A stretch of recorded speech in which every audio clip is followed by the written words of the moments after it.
আমার রবীন্দ্রনাথ এই পর্বে আজকে কবির মাকে নিয়ে দু এক কথা উল্লেখ করব।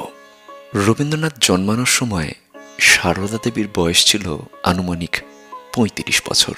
স্বামীর চিন্তায় ব্যস্ত থাকার কারণেই হোক কিংবা স্বামীর ধর্ম সংস্কারকে মনে প্রাণে পুরোপুরি মেনে নিতে না পারার কারণেই হোক, সন্তানদের প্রতি তিনি একটু উদাসীন হয়ে পড়েছিলেন। তাই শৈশবে রবীন্দ্রনাথ খুব একটা মাতৃসঙ্গ পাননি। তবে তখনকার কালে ঠাকুরবাড়িতে ছোটরা মায়ের সঙ্গ খুব একটা পেতও না, সেটি ছিল ঠাকুরবাড়ির রেওয়াজ। অবনীন্দ্রনাথ ঠাকুরের ঘরোয়াতে একটি অংশ পাওয়া যায় যেখানে উল্লেখ আছে, মাকে আমরা জানিনি, তাকে পাইনি কখনো। তিনি থাকতেন তার ঘরে তক্তপোষে বসে, খুড়ির সঙ্গে তাস খেলতেন। আমরা যদি দৈবাত গিয়ে পড়তুম সেখানে, চাকররা তাড়াতাড়ি আমাদের সরিয়ে আনত, যেন আমরা একটা উৎপাত। মা যে কি জিনিস তা জানলাম কই আর। তাই তো তিনি আমার সাহিত্যে স্থান পেলেন না। আরও জানা যায়, শিশু রবি মায়ের সঙ্গ খুবই টুকরো টুকরো ভাবে পেয়েছিলেন। একবার 1871 সালে দেবেন্দ্রনাথ আছেন ধর্মশালায়। সেই সময় রাশিয়ানরা ভারত আক্রমণ করতে পারে এই কথা কানে আসায় শঙ্কিত হয়ে সারদা দেবী আর কাউকে না পেয়ে শিশুপুত্র রবীন্দ্রনাথকে বললেন হিমালয় পিতার কাছে চিঠি লিখতে। তখন রবি 9 বছরের। 12 বছর বয়সে এসে মায়ের সঙ্গ আরও একটু বেশি পেলেন।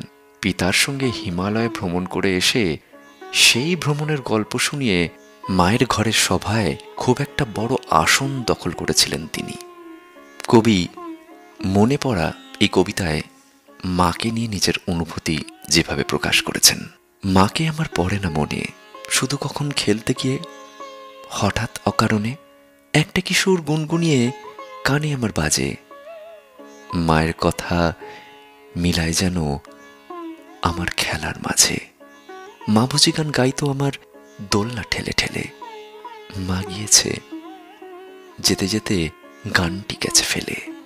মাকে আমার পড়ে না মনে, শুধু যখন আশ্বিনেতে ভোরে শিউলি বনে শিশির ভেজা হাওয়া বেয়ে ফুলের গন্ধ আসে, তখন কেন মায়ের কথা আমার মনে ভাসে। কবে বুঝি আন্ত মাসেই ফুলের সাজি বয়ে, পুজোর গন্ধ আসে যে তাই মায়ের গন্ধ হয়ে।